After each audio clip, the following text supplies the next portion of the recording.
Good evening and welcome. I'm Sheila Balgobin and I am the Dream Decipherer, and I help you to crack the code of your sleep and dreams so you can sleep sound and dream deep.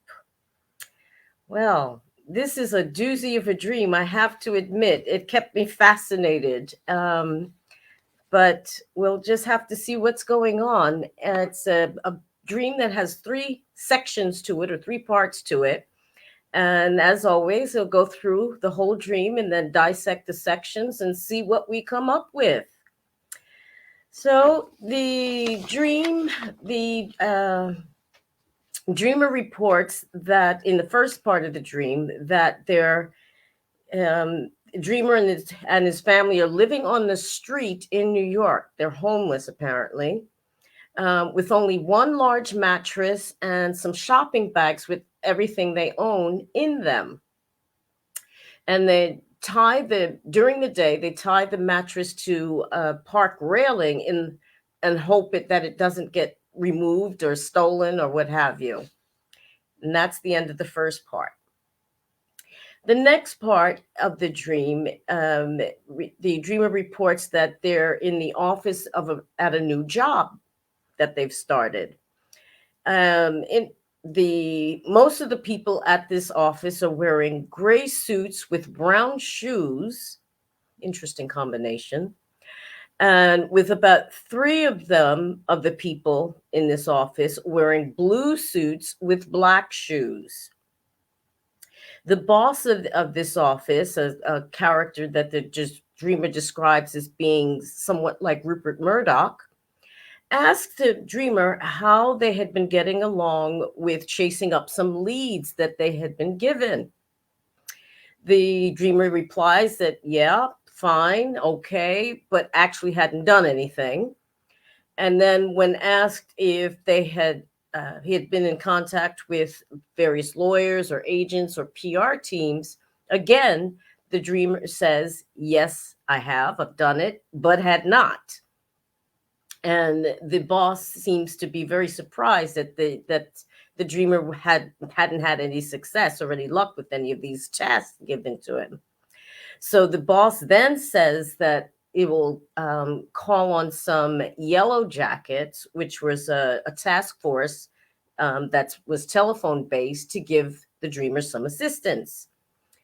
And that's the end of the second section of the dream.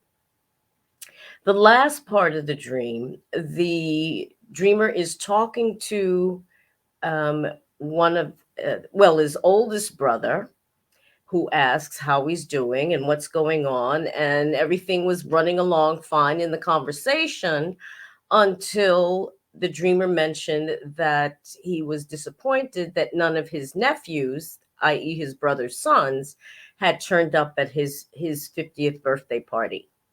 And that's the end of the dream. So, three sections, three very different things going on. But when dreams, whether they're in sections or dreams dreamt in this close proximity to one another, they're related in some way. So, we'll just have to go through and see what we get. But first, we'll start with the first section, which says that the dreamer and his family were homeless in New York. And my first question is here, especially being a New Yorker, what does that mean for the dreamer? What does be New York mean as in and of itself? But what does that being homeless in New York mean for the dreamer? And my question here that sparked the question for me is the dreamer feeling somehow homeless or out of place somehow, or in some part of their life? Now, the dreamers reports that the family had nothing but a few shopping bags with their possessions in them. And two things, again, it's a very New York thing, or but not really. There's homeless people all over the world, and even here in London, you will see people, not as many perhaps, but there are people sleeping rough who are homeless with their possessions and nothing but a few bags. But when I looked at that, two things came to mind for me. One, is yes. I mean, that's that kind of eponymous symbol of homelessness is carrying everything you have in a little bag, or shopping bags.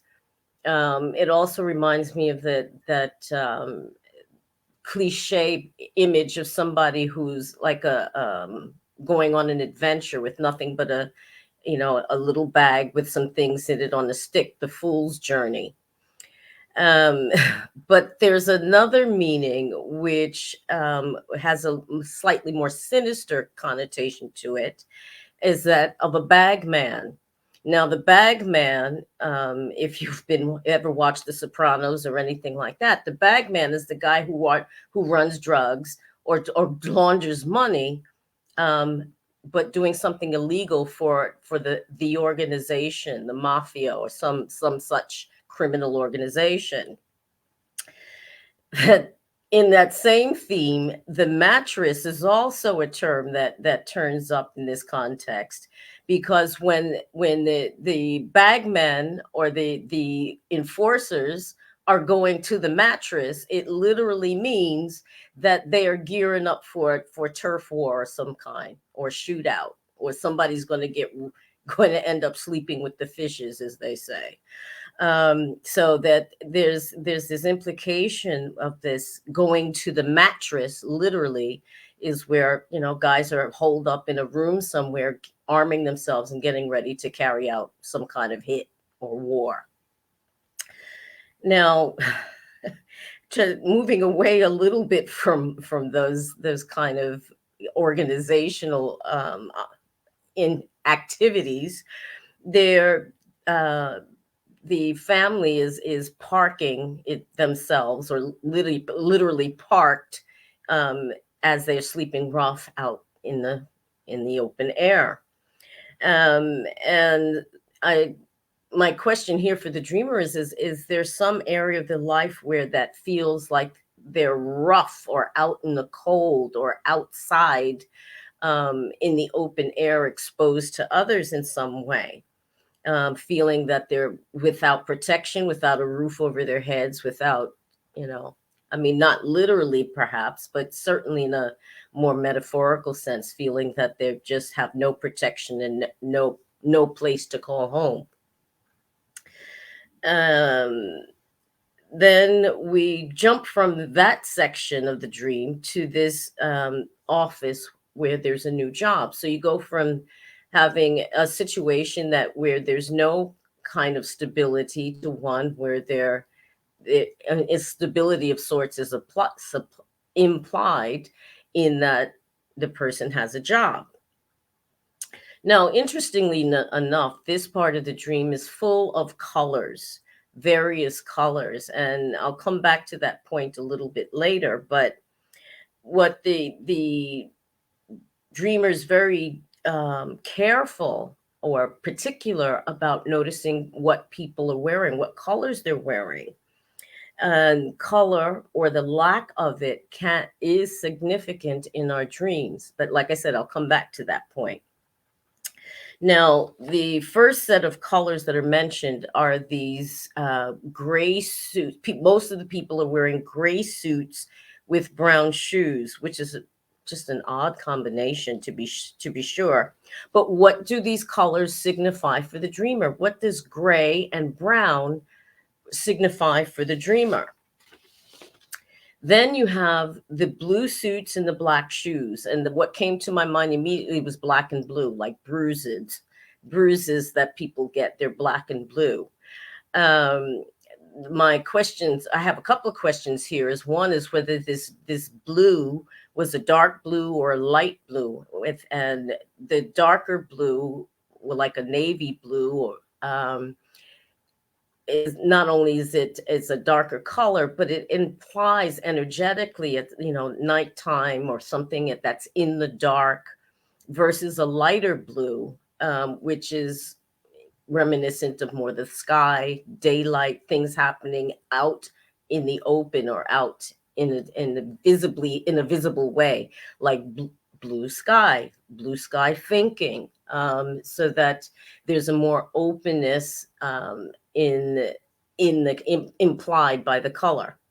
which leads really neatly, I have to say, to this boss a la Rupert Murdoch, who in real life is the head of Sky TV. Now, which is again an indirect reference to color, being sky, like the blue sky, as in revealing things, a news agency, which tells people's business. So there's something about exposing something or sharing news being implied here. Um, Now, there's also the this boss asked the dreamer about completing a couple of tasks, neither of which the dreamer has done, but both of which the dreamer has says they have done. They're lying. Why? Why is the dreamer lying about this? I mean, afraid, are they afraid that they're going to get sacked for it? Are they afraid that they'll be or sanctioned in some other way because they haven't done these tasks? Is it a pride or ego thing? Don't want to look inadequate or not doing their duty? Why was it? Did the dreamer feel it was necessary to lie? Now, what the other question that comes up for me? Well, what possible consequences could have resulted had the truth been known, rather than these lies being told? So the first question, it was about whether some tasks had been done. No, but admits to doing it. Then when a second time when the question was put to the dreamer about whether the lawyers or PR people or some kind of agents of some kind or other had been contacted, the dreamer says yes, but again has lied. And so the boss, being rather calm, it seems, about all of this, finally says, well, couldn't understand why the dreamer wasn't having any luck or success, even though he said ostensibly he did the work, and says, well, okay, I'll send you some assistance. I'll send you some yellow jackets to help out. Now, yellow jackets, again, there's possible meanings for what that could mean. First of all, in the States, yellow jackets refer to hornets or wasps, so which are very predatory and very persistent when it comes to attacking. So these yellow jackets, in a sense, are like attack dogs, if you will. But the yellow jackets is also a slang term for pentobarbital. And pentobarbital has three purposes, two of which have to do with animals. It's either used as anesthesia or a euthanasia agent for animals. In assisted suicide, it's also used for the same purpose, to euthanize someone who may be terminally ill and there's no cure. Now, which means that the person would take it, or it would be administered to an animal, and they would just sleep for good, never wake up. Now, which has some really kind of dark implications, especially when you look at the first part of the dream, which kind of, or rather the first part of the dream, which has kind of organizational or the firm kind of connotations to it. And my question here for the dreamer is that, was the dreamer in some way being asked to do something that could be dangerous or harmful or even illegal, or could actually lead to death, whether literal or figuratively speaking? Would this activity, had they been actually done, created a situation that was deadly in some way? Now, they come back to these yellow jackets here again. Now, these was this special task force is telephone based. These yellow jackets, so that their orders are being given from a distance. So it's like a boss, the big boss, the mafia boss, giving the order to his attack dogs to say, yeah, take care of this, handle it, as they would say. um so they're hiding their role. The person who's giving the orders is hiding their hand, but they're sending their attack dogs to do the job and get it done. Interesting. Told you this was a fascinating dream, honestly. I felt like I was watching something from The Sopranos. Quite interesting. Then the final part of this dream is not quite so dark, at least not at first. There was a pleasant conversation going on between the dreamer and the dreamer's brother until, just chit chatting, the brother asking, "What's going on? How are you doing?" And then everything was fine until the dreamer actually said he was disappointed because his brother's sons, or his nephews, that is, hadn't attended his 50th birthday party. And the dream ends there kind of almost abruptly, it would seem. And it makes me wonder what if the dream actually stopped at that point, or was it just not reported? What happened at that point where everything was going fine until he made that remark? What happened next?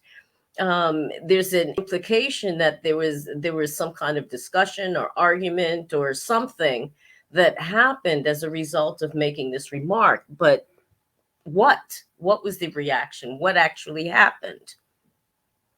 So those are the three parts of the dreams, and now we're gonna try to see what ties them together in some way, what the connections are. Now, I mentioned that color, or the lack of color, is significant in our dreams. I mean, I can remember having dreams about being back in New York, but it was in black and white. It was also snowing and it was nighttime, so black and white. But it was also a period of my time, a period in my life that felt very black and light, no color, no flavor, no taste to it. So, and color in that sense is part of the emotional feeling or tone in our dreams. So, the interestingly enough, in this dream, the first and third parts of the dream, there was no color mentioned or implied. It was almost like it was black and white. It was what you saw, was what you got. Um, but as they may have been boring, it may have been unpleasant, but it was what it was in black and white. Um, Yet the second part was full of color, and full of characters and different things going on, and different interactions. The other two parts were more like still lifes, like a snapshot of a particular moment in time, whereas there was much more color, much more movement in the second part of the dream. But it wasn't real. Interestingly enough, the truth was being colored, literally. So there was a coloring of the truth, or the true colors were not being shown. Interestingly enough, despite the color, the black and white bits at the first and third part of the dream were more true to life. Interesting that. Now we look at these in the second part of the dream a little bit more closely, and I have to ask the question: are these lies being told to spare the truth, to spare the consequences of telling the truth in some way?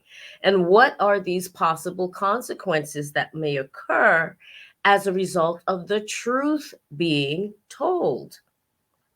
Is it that this truth so Is this embroidering or coloring of the truth necessary because it make cause, literally or figuratively speaking, some kind of death? Especially with these yellow jackets, whether it's literally taking some phenobarbital, or figuratively speaking, like a death of a relationship, death of a new job. What is this? Why is it so important that these lies be told, when the truth, it doesn't seem to be particularly earth shattering in and of itself, unless there was something behind it? And my question here, for specifically for the dreamer, is this an area of the dreamer's life that feels like this, that if the truth were told, there would be a death or of some kind, or at least a negative outcome of some kind? Now I'm going to come back to these various colors that were mentioned in the second part of the dream. Now, as mentioned, black and blue. I said the first thing that came to my mind were bruises, somebody being bruised or hurt in some way. Like that song "Cruising for Bruising" kind of thing.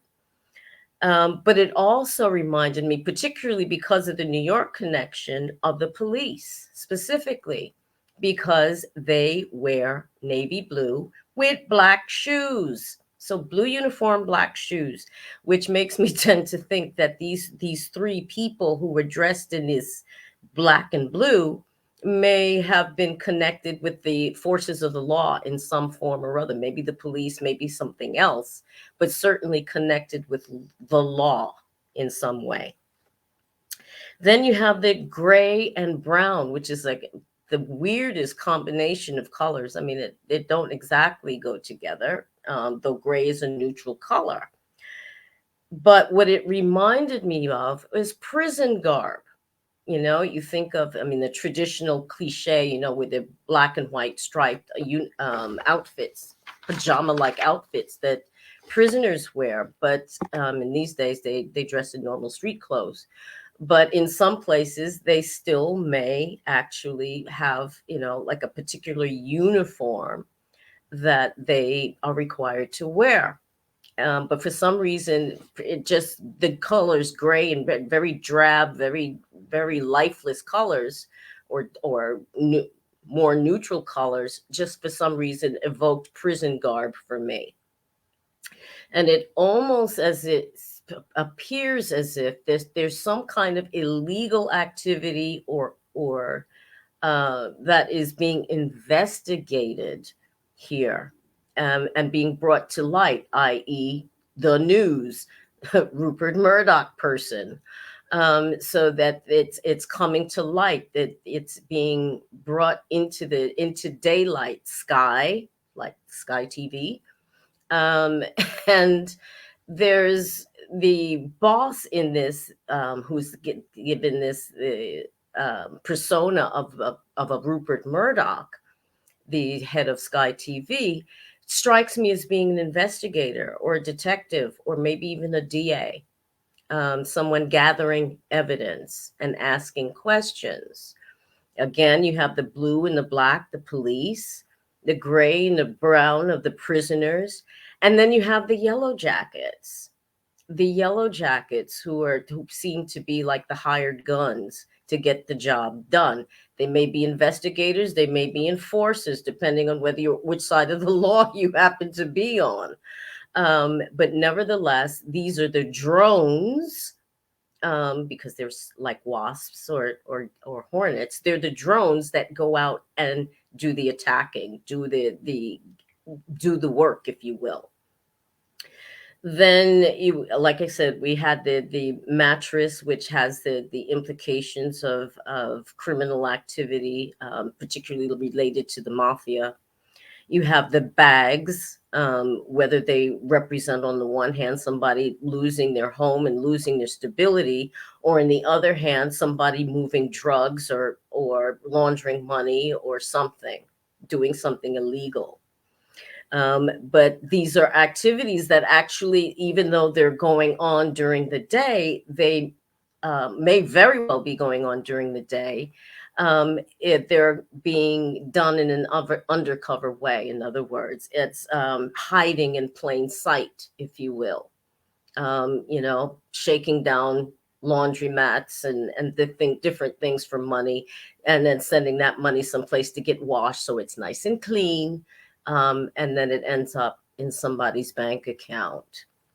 So, uh, all, looking at all of this in sum, it makes me ask or put to the dreamer that is there some aspect of the dreamer's life that feels um, illicit or needs to be lied about or needs to be hidden, or there's a threat of it being exposed in some way, and that how does that make the dreamer feel if that is the case, and is there any way to stop the lies and actually just tell the truth and come clean? So, like I said, this dream was, they could have pulled a lot more out of it. It was fascinating dream. I mean, one of one of the more interesting dreams I've looked at in quite some time, which had a lot of possible meanings. And as always, I will be absolutely fascinated to hear from the dreamer, how this all applies to them, or if they're dreaming for someone else. Which can happen. We can dream for others. So there you have it. We have colorful lies and colorless lives going on in this particular dream. And if you have a dream that's full of color or maybe full of lies, and would like to figure out what the actual truth behind the dream is, contact me and we can have a 15-minute chat, and I can give you some tips as to how you can best approach a dream and pull the information out of it. Thanks so much for watching and listening. Have a great evening and rest of the week. We seem to have gone back into winter again. It's supposed to be, March is supposed to come in like a lion and out like a lamb, but it seems we've turned the things around and it's going out like a lion. Very strange. I just saw hail a few hours ago. Quite crazy. Take care, and I'll see you again soon. Bye-bye.